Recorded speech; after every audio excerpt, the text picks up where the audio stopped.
নমস্কার বন্ধুরা, সুস্মিতা রান্নাঘরে সবাইকে স্বাগত। আজকে আমি তোমাদেরকে চিকেনের একটা অন্যরকম রেসিপি বানিয়ে দেখাবো। চিকেনের বিভিন্ন রকম রান্না তো আমরা সবাই বাড়িতে বানিয়ে থাকি, কিন্তু আজকে একদম অন্যরকম একটা চিকেনের রেসিপি তোমাদের সাথে শেয়ার করব, যেটা দেখতে স্বাদে গন্ধে জাস্ট অতুলনীয় হয়। আর এই রেসিপিটা আমি সবাইকে রিকোয়েস্ট করব, যারা যারা এই ভিডিওটা দেখছো একবার অন্তত ট্রাই করে দেখার জন্য। এটা জাস্ট দুর্দান্ত খেতে হয়। তাহলে চলো আজকের এই স্পেশাল চিকেনের রেসিপিটা দেখে নেওয়া যাক। তো আজকে আমি বানাচ্ছি চিকেন মহারানি বা মহারানি চিকেন বলতে পারো। তো এটা বানানোর জন্য দেখো এখানে আমি নিয়ে নিয়েছি চিকেন। তো এখানে 1 কিলো মতো চিকেন আছে। তো চিকেনের পিসগুলোকে একটু বড় বড় করে আমি নিয়েছি। তো সবার প্রথমে চিকেনটাকে ম্যারিনেট করে নেব। তো আমি সবার প্রথমে চিকেনের মধ্যে দিয়ে দিচ্ছি স্বাদ অনুযায়ী লবণ, দিয়ে দেবো 1 চামচ মতো কাশ্মীরি লঙ্কার গুঁড়ো, আর দিয়ে দিচ্ছি 2 চামচ মতো আদা রসুন বাটা।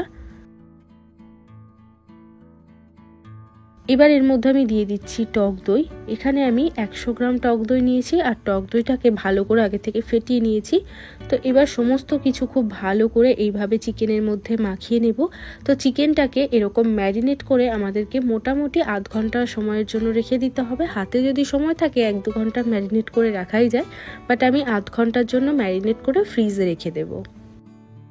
এবার মহারানি চিকেন বানানোর জন্য আর একটা স্পেশাল মশলা তৈরি করতে হবে। তো তার জন্য আমি একটা কড়াইয়ের মধ্যে নিয়ে নিচ্ছি 1 চামচ পরিমাণে গোটা ধনে, দিয়ে দিচ্ছি 1 চামচ পরিমাণ গোটা জিরে, হাফ চামচ মতো দিয়ে দেব আমি গোটা মৌরি, আর দিয়ে দিচ্ছি হাফ চামচ মতো সাদা গোলমরিচ। তোমরা সাদা গোলমরিচের পরিবর্তে কালো গোলমরিচও ব্যবহার করতে পারো, যেটা হাতের কাছে থাকবে সেটাই নিতে পারো। আর দিয়ে দিচ্ছি বেশ কয়েকটা শুকনো লঙ্কা। এবার দিয়ে দিচ্ছি আমি জায়ফল আর জয়িত্রী। এখানে আমি অর্ধেকটা জয়িত্রী নিয়েছি, আর জায়ফল নিয়েছি 1/4 ভাগের 1 ভাগ। দিয়ে দিচ্ছি একটা বড় দারচিনির টুকরো, আর দিয়ে দিচ্ছি এর মধ্যে 4টে মতো এলাচ আর 4-5টা মতো লবঙ্গ। এবার এই শুকনো উপকরণগুলোকে আমাদেরকে একটু ড্রাই রোস্ট করে নিতে হবে। গ্যাসের ফ্লেমটা মিডিয়াম টু লোতে রেখে মশলাগুলোকে আমাদেরকে একটু নেড়ে চেড়ে ভেজে নিতে হবে। মোটামুটি 2-3 মিনিট মতো সময় নিয়ে মশলাগুলোকে আমি ভেজে নিয়েছি। এবার গ্যাসটাকে অফ করে দিচ্ছি, আর মশলাটাকে একটু ঠান্ডা করে নেব। মশলাগুলো যখন ভালোভাবে পুরোপুরি ঠান্ডা হয়ে যাবে, তখন একটা মিক্সার গ্রাইন্ডারের মধ্যে ঢেলে নিয়ে তারপর এটাকে একদম ফাইন একটা পাউডার তৈরি করে নিতে হবে। তো দেখো আমাদের চিকেন মহারানির যে স্পেশাল মশলা, সেটা কিন্তু একদম রেডি হয়ে গেছে। এই মিক্সার গ্রাইন্ডারের মধ্যে আমি আরেকটা মশলা তৈরি করব। এর মধ্যে আমি দিয়ে দিচ্ছি 2টো ছোট সাইজের পেঁয়াজ। আমি পেঁয়াজগুলোকে একটু বড় বড় টুকরো করে কেটে নিয়েছি। দিয়ে দিচ্ছি 2টো কাঁচা লঙ্কা। ঝালটা তোমরা তোমাদের স্বাদ অনুযায়ী একটু বাড়িয়ে কমিয়ে নিতে পারো। এবার দিয়ে দিচ্ছি 1 ইঞ্চি মতো আদার টুকরো, আর দিয়ে দেব বেশ অনেকটা পরিমাণে রসুন। এবার এটাকে একটা পেস্ট তৈরি করে নিতে হবে। তো আমি অল্প একটু জল দিয়ে এটাকে একটা স্মুথ পেস্ট তৈরি করে নেব। তো দেখো পেঁয়াজ আদা রসুনের একটা ফাইন পেস্ট আমি তৈরি করে নিয়েছি, আর এর মধ্যে মোটামুটি 2 টেবিল চামচ মতো জল দিয়ে আমি ভালো করে এটাকে বেটে নিয়েছি। এবার আমরা চিকেনটা রান্না করা শুরু করব। তো আমি একটা কড়াইয়ের মধ্যে নিয়ে নিচ্ছি 2 চামচ মতো ঘি। তোমরা চাইলে পুরো রান্নাটা ঘিতেও করতে পারো, আবার পুরো রান্নাটা সাদা তেলেও করা যেতে পারে, কিন্তু আমি আজকে ঘি এবং সাদা তেল দুটো দিয়েই কিন্তু রান্নাটা করব।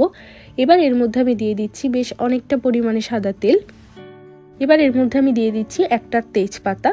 তেজপাতাটা কয়েক সেকেন্ডের জন্য একটু ঘিয়ের মধ্যে নাড়াচাড়া করে নিয়ে তারপর এর মধ্যে আমি দিয়ে দিচ্ছি পেঁয়াজ আদা রসুনের যে আমি পেস্টটা তৈরি করেছিলাম, সেই পেস্টটা।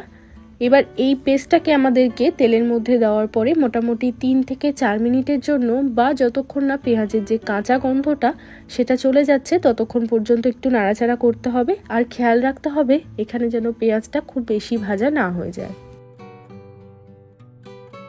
তো দেখো মোটামুটি 3-4 মিনিট সময় নিয়ে পেঁয়াজ আদা রসুনটাকে আমি ভালো করে তেলের মধ্যে ভেজে নিয়েছি।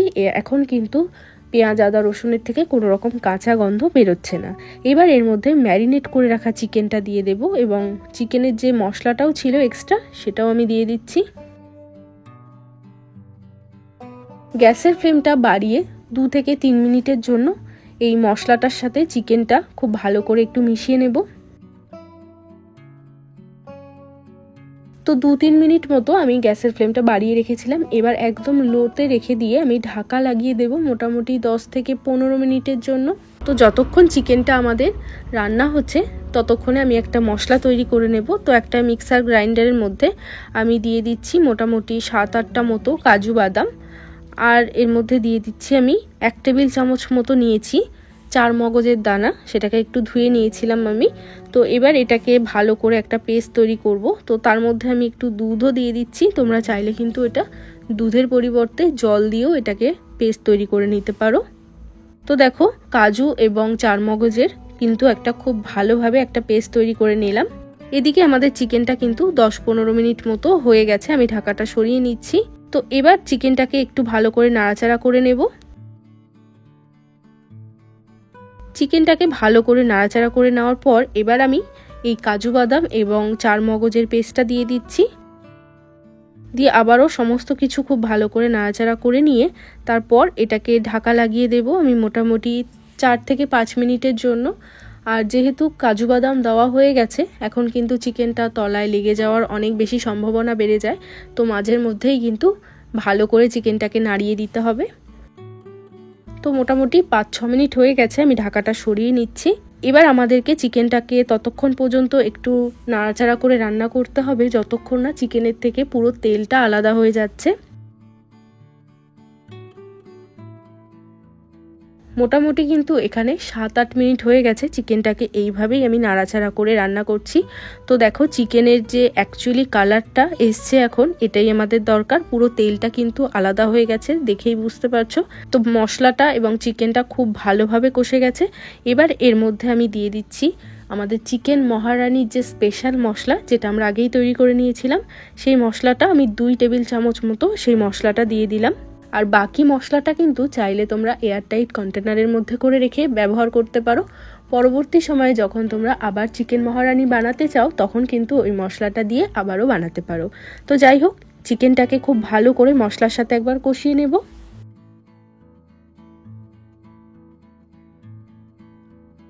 তো দেখো আমাদের চিকেন সম্পূর্ণ ভালোভাবে কষে গেছে। এবার আমি এর মধ্যে দিয়ে দিচ্ছি এরকম ছোট বাটির 1 বাটি মতো দুধ। আমি কিন্তু এই রান্নাটা দুধ দিয়েই করছি, তোমরা চাইলে দুধের পরিবর্তে জল দিয়েও করতে পারো, বাট দুধ দিয়ে বানালে টেস্টটা বেশি ভালো হয়।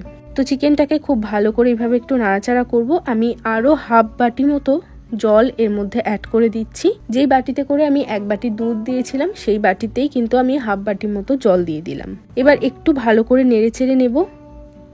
আর আমি চিকেন ম্যারিনেশনের সময় কিন্তু লবণ দিয়েছিলাম, আর এখন আমি চেক করে দেখলাম একটু লবণের দরকার আছে, তো আমি একটু লবণের মধ্যে অ্যাড করে দেব। সমস্ত কিছু একটু নাড়াচাড়া করে নিয়ে তারপর আবারও ঢাকা দিয়ে দেব মোটামুটি 7-8 মিনিটের জন্য, বা চিকেনটা যতক্ষণ না পুরোপুরি সেদ্ধ হচ্ছে। তো 7-8 মিনিট হয়ে গেছে, আমি ঢাকাটা সরিয়ে নিচ্ছি। আমি এর মধ্যে দিয়ে দিচ্ছি 1 চামচ মতো চিনি। এবার একটু ভালো করে মিশিয়ে নেব। তো এখানে আমাদের কিন্তু চিকেন মহারানী অলমোস্ট রেডি হয়ে এসছে। আমি সব শেষে দিয়ে দিচ্ছি একটু ড্রাই রোস্ট করে রাখা কাসুরি মেথি। হাত দিয়ে এরকম একটু গুঁড়ো করে নেব। কাসুরি মেথি দিলে কিন্তু চিকেন মহারানীর ফ্লেভারটা জাস্ট দারুণ হয়। এই রেসিপিটা তোমরা এইভাবে ট্রাই করে দেখো। আমাদের চিকেন মহারানী কিন্তু একদম রেডি। আর এই চিকেন মহারানী কোনো স্পেশাল দিনে স্পেশাল অকেশনে একবার ট্রাই করে দেখো। আমার রিকোয়েস্ট এটা তোমাদের সবার কাছে দারুণ লাগবে।